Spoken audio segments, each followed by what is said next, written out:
Bem-vindo à 203ª edição do programa Pedindo Luz, cujo tema hoje é Porque existem deuses. Há um texto na Bíblia que diz que Deus não pode mentir. Está na epístola que o apóstolo Paulo escreveu a Tito. Ele fala da, cito, esperança da vida eterna, a qual Deus, que não pode mentir, prometeu antes dos tempos dos séculos. Está logo no princípio, capítulo 1, versículo 2. Quem pensaria que Deus poderia mentir para o apóstolo Paulo ter escrito isto que ele escreveu? Conta-se a história de um operário bastante simplório que foi chamado um dia ao escritório do seu supervisor por ter ofendido o seu chefe. O supervisor perguntou-lhe: chamou o seu chefe de mentiroso? O homem admitiu que sim. Chamou-o de estúpido? Ele admitiu que isso também era verdade. Chamou-o de egomaníaco, obstinado e narcisista? A esta acusação, o operário respondeu: não, mas se não se importa, escreva isso num papel para que eu me possa lembrar. Não sei se o homem tinha ou não razão para chamar de mentiroso ao seu chefe, mas há uma coisa que eu tenho a certeza, é que Deus não pode ser acusado de mentir. Deve haver, portanto, alguma razão para o apóstolo Paulo ter escrito a Tito sobre a esperança da vida eterna, enfatizando que relativamente à mesma, Deus não pode mentir. Como poderia alguém pensar em tal possibilidade, em tal eventualidade?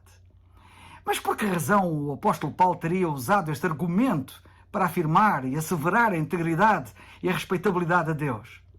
É que certamente alguém estaria a pensar que Deus poderia mentir, ou não teria sido necessário ele afirmar o contrário.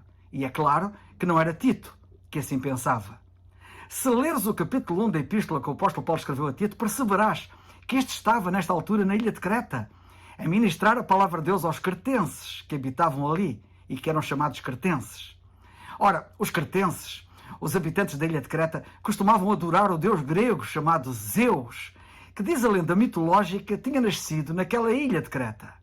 De acordo com a mitologia grega, Zeus mentia sempre à sua esposa Hera para encobrir os casos que tinha com outros deuses, ninfas e mulheres mortais. Portanto, os cretenses, sabendo que os seus deuses eram assim, imorais, mentirosos, precisavam da garantia de que o Deus da Bíblia, do qual agora estavam a ouvir pela pregação da verdade do Evangelho, não era semelhante a eles. Precisavam da garantia de que Deus, do qual estavam a ouvir agora, não estava a mentir ao prometer-lhes a vida eterna. Uma garantia que Paulo estava mais do que feliz em certificá-la nesta epístola que ele escreveu e que se tornou parte da palavra escrita de Deus. Cito de novo o que Paulo escreveu: a esperança da vida eterna, a qual Deus, que não pode mentir, prometeu antes dos tempos dos séculos. A propósito, já alguma vez te interrogaste por que razão os deuses mitológicos dos gregos, neste caso dos cretenses, que eram gregos, eram tão degenerados moralmente? Já respondo, mas antes sabe que não foram os homens que inventaram ou criaram o Deus vivo e verdadeiro, como afirmam mentes mal esclarecidas. Se Deus fosse criado pelo homem, a sua natureza seria limitada pela imaginação do homem. Nietzsche dizia que se os cavalos tivessem religião, imaginariam os seus deuses como cavalos. Assim é o homem. Porém, a Bíblia apresenta o Deus vivo e verdadeiro como eterno, infinito, soberano, omnipresente, presente e ciente, imutável, infalivelmente justo, absolutamente santo, sendo simultaneamente amor.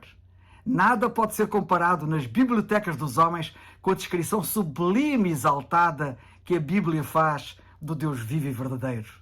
Um Deus assim nunca poderia ter sido inventado pelo homem.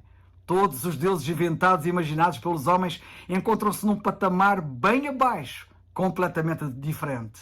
Sim, o Deus da Bíblia ultrapassa em muito a imaginação humana. Foi Deus que realmente criou o homem. Porém, é verdade que os homens inventaram e criaram os deuses mitológicos, como Zeus, do qual falei há pouco. Pena é que as pessoas confundam ambas as realidades. A pergunta que se impõe perante o quadro dos deuses mitológicos e morais é a seguinte, e assim começa a responder à questão de porque é que os deuses mitológicos dos gregos eram tão degenerados moralmente. Por que alguém inventaria deuses culpados de mentir, de trapacear, de roubar, de se prostituir e até de matar? Já tinhas pensado nisso? A resposta é óbvia. Foi porque se os deuses agiam assim, isso dava aos homens uma desculpa para agir assim também. Os gregos inventaram tais deuses para justificar a sua própria pecaminosidade. Afinal de contas, os deuses não poderiam de uma forma justa negar depois aos homens a entrada no céu por causa dos seus pecados, se eles próprios, deuses, eram moralmente depravados. Quão diferente é o Deus da Bíblia!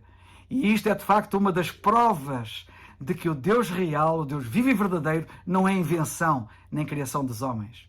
A Bíblia não justifica os homens rebaixando Deus ao seu baixo nível de maldade para os poder receber. A Bíblia justifica os homens elevando-os ao seu nível de justiça e santidade para o poder fazer de uma forma justa.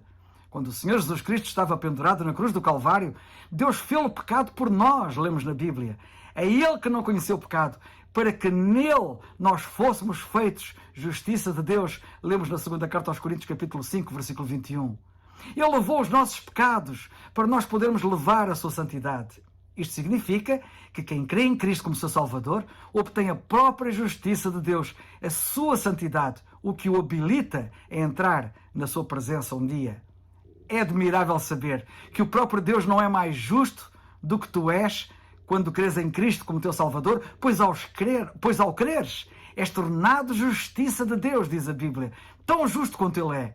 E isto significa que Deus não pode, de uma forma justa, negar-te a entrada no céu, visto que Ele te levou ao seu próprio nível de justiça e de santidade.